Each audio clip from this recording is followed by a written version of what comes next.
Hello dear student, today's topic is to know the forms of the verb in Marathi. Marathi मध्ये आपण कसं समजून घ्यायचं.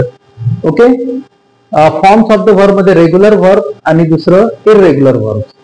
ओके, असे दोन फॉर्म्स आहेत विद्यार्थी मित्रांनो. आता रेग्युलर वर्ब कशाला म्हणायचं आणि इररेग्युलर वर्ब कशाला म्हणायचं हे पहिल्यांदा आपण समजून घेऊ.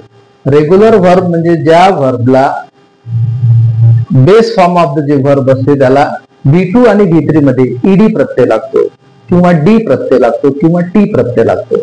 एक्झाम्पल साठी आपण घेतलेले आहेत या ठिकाणी बघा. Called, called, called, calling. नंतर आहे ओपन, ओपन, ओपन, ओपनिंग. नंतर love, love, love, loving. Okay, burn, bird, bird, burning.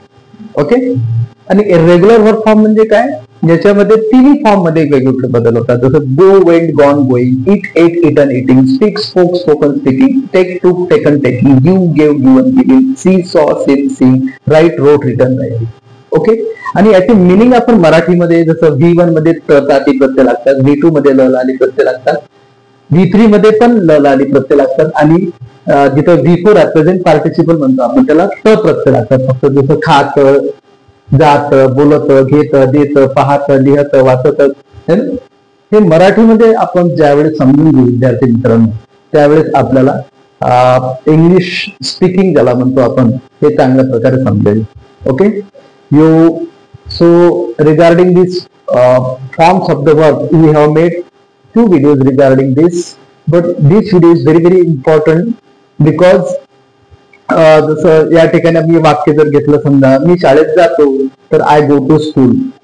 Okay, मी शाळेत गेलो, आय वेंट टू स्कूल. मी शाळेत जाणार, I will go to school. मी शाळेत जात आहे, I am going to school. मी शाळेत जात होतो, I was going to school. मी शाळेत जात असणार, I will be going to school. नंतर परफेक्ट साठी हे थर्ड फॉर्म वापरतो आपण, I have gone to school. मी शाळेत गेलो आहे, गेलेला आहे.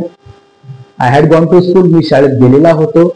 नंतर I will have gone to school, मी शाळेत गेलेला असणार. नंतर I have been going to school, मी शाळेत जात आलेला आहे. I had been going to school, मी शाळेत जात आलेला होतो. I will have been going to school, मी शाळेत जात आलेला असणार. सो मराठीमध्ये translation, if you understood it very well you can able to speak in English. So this video is very important. You share, subscribe more and more to the student. Thank you so much.